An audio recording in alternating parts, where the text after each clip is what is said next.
जरा सोचिए, हमारे चारों ओर, हमारी त्वचा पर, यहाँ तक कि हमारे शरीर के अंदर खरबों ऐसे जीव हैं जो अदृश्य हैं। ये नन्ही सी दुनिया हमारी बड़ी दुनिया पर बहुत गहरा असर डालती है, अच्छे और बुरे दोनों तरीकों से। बिल्कुल। ये हैं सूक्ष्म जीव, माइक्रो ऑर्गेनिजम्स। वो जीव जिन्हें हम नंगी आंखों से देख ही नहीं सकते। आज हम इन्हीं की दुनिया को थोड़ा खंगालेंगे और इसके लिए हमने आधार बनाया है एनसीईआरटी कक्षा 8 विज्ञान का अध्याय 2। हाँ, और हमारा मकसद साफ है, इन सूक्ष्म जीवों के क्या कहते हैं दोहरे स्वभाव को समझना, कि कैसे ये हमारे दोस्त भी हैं और दुश्मन भी। तो चलिए सबसे पहले इनकी पहचान से शुरू करें। कितने तरह के होते हैं ये? देखिए, मुख्य रूप से तो इन्हें 5 बड़े समूहों में बांटा जाता है। जीवाणु यानी बैक्टीरिया, विषाणु यानी वायरस, फिर प्रोटोजोआ, कवक यानी फंगी और शैवाल यानी एल्गी। हर समूह की अपनी अलग पहचान है। अच्छा, जीवाणु, बैक्टीरिया, ये नाम तो बहुत सुना है। सुना है इनके आकार भी अलग अलग होते हैं। दही वाला बैक्टीरिया, लेकिन सारे ऐसे नहीं होते होंगे। नहीं, बिल्कुल नहीं। कई बैक्टीरिया काफी गंभीर रोग भी फैलाते हैं। और विषाणु, वायरस, इनका नाम तो आजकल कुछ ज्यादा ही सुनने में आता है। हाँ, इनकी बात थोड़ी अलग है। ये अपने आप में जिंदा नहीं रह सकते या बढ़ नहीं सकते। इन्हें पनपने के लिए, अपनी संख्या बढ़ाने के लिए किसी जीवित कोशिका की, मतलब होस्ट सेल की जरूरत पड़ती है। अच्छा जी, एक बार ये कोशिका में घुस गए तो समझ लीजिए कि फिर ये उसी पर कब्जा कर लेते हैं। सर्दी, जुकाम, फ्लू, पोलियो, खसरा, ये सब बीमारियां इन्हीं वायरसों की वजह से होती हैं। अरे वाह, मतलब ये बिना किसी सहारे के कुछ भी नहीं है। अच्छा, अगला समूह था प्रोटोजोआ।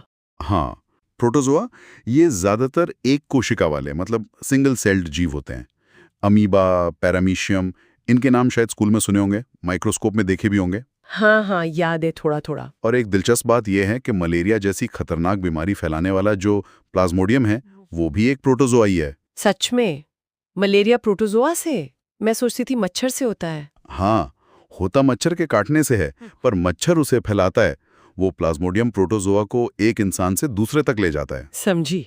अच्छा, और कवक यानी फंगी? इसमें क्या आता है? इसमें देखिए, ब्रेड पर लगने वाली वो हरी नीली फफूंदी, वो भी फंगस है। मशरूम भी फंगस है। और खमीर, मतलब यीस्ट। यीस्ट, हाँ, वो तो ब्रेड, केक, जलेबी और शायद शराब बनाने में भी काम आता है ना? बिल्कुल, सदियों से इस्तेमाल हो रहा है। लेकिन हाँ, कुछ कवक त्वचा के रोग जैसे दाद वगैरह उनका कारण भी बनते हैं। और आखिरी वाला समूह शैवाल, एल्गी। ये तो वो तालाब वाली हरी काई जैसे होते हैं ना? सही पहचाना, बिल्कुल वही। ये पौधों की तरह हरे होते हैं और अपना भोजन खुद बनाते हैं, प्रकाश संश्लेषण से। स्पाइरोगायरा एक उदाहरण है इसका। और कुछ नीली हरी शैवाल तो मिट्टी के लिए बहुत फायदेमंद है। फायदेमंद कैसे? वो हवा की नाइट्रोजन को सीधे मिट्टी में जमा कर सकती हैं। एक तरह से खाद का काम करती हैं, मिट्टी को उपजाऊ बनाती हैं। अरे वाह! तो ये तो हुई इनकी पहचान और इनकी अलग अलग किस्में। अब जरा इनके दोस्ती वाले पहलू पर बात करते हैं। खाना बनाने में इनका रोल तो साफ है। दही, पनीर, ब्रेड, इडली, डोसा, शराब, सिरका, लिस्ट लंबी है। हाँ, बिल्कुल। ये जो प्रक्रियाएं हैं, इन्हें किण्वन या फर्मेंटेशन कहते हैं। इसमें सूक्ष्मजीव शक्कर को अल्कोहल या एसिड में बदल देते हैं। लेकिन इनका काम सिर्फ रसोई तक ही नहीं है। चिकित्सा में सोचिए, पेनिसिलिन जैसी जो जीवन बचाने वाली एंटीबायोटिक दवाएं हैं, वो एक कवक से मिलती हैं। अच्छा। जी, ये दवाएं हानिकारक बैक्टीरिया को या तो मार देती हैं या उनकी बढ़त को रोक देती हैं। और टीके, वैक्सीन, उनमें भी तो इन्हीं का कुछ रोल होता है। हाँ, बिल्कुल। टीकाकरण तो चिकित्सा विज्ञान की एक बहुत बड़ी उपलब्धि है। इसमें होता क्या है कि बीमारी पैदा करने वाले असली सूक्ष्म जीवों को मारकर या बेहद कमजोर करके शरीर में डाला जाता है, ताकि शरीर तैयार हो जाए। बिल्कुल, ताकि हमारा शरीर उन दुश्मनों को पहचान ले और उनके खिलाफ एंटीबॉडी बनाना सीख ले। फिर जब असली हमला होता है तो शरीर पहले से तैयार रहता है। कमाल है। और पर्यावरण की सफाई में भी इनका हाथ है, ऐसा सुना है, जैसे कंपोस्ट खाद बनाना। निश्चित रूप से। ये मरे हुए पौधों, जानवरों और दूसरे जैविक कचरे को सड़ा गलाकर बिल्कुल सरल पदार्थों में बदल देते हैं। डीकंपोजर्स कहते हैं इन्हें। अच्छा। इससे न सिर्फ गंदगी साफ होती है, बल्कि मिट्टी को जरूरी पोषक तत्व भी वापस मिल जाते हैं। तो ये तो हुए इनके ढेर सारे फायदे, दोस्त वाले काम।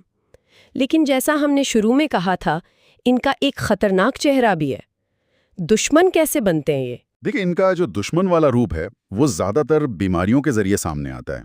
हमने कुछ का जिक्र पहले किया भी, जैसे वायरस से पोलियो, खसरा, जीवाणु से टीबी, टाइफॉइड, हैजा, प्रोटोजुआ से मलेरिया, पेचिस और कवक से दांत खाज जैसे त्वचा के रोग। ये रोगाणु हवा, पानी, भोजन या सीधे संपर्क से फैल सकते हैं। और ये सिर्फ इंसानों को ही बीमार करते हैं या जानवरों और पौधों को भी? नहीं, ये जानवर और पौधों को भी नहीं छोड़ते।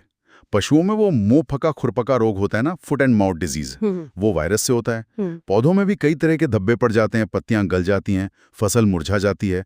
ये सब अक्सर सूक्ष्म जीवों के कारण ही होता है।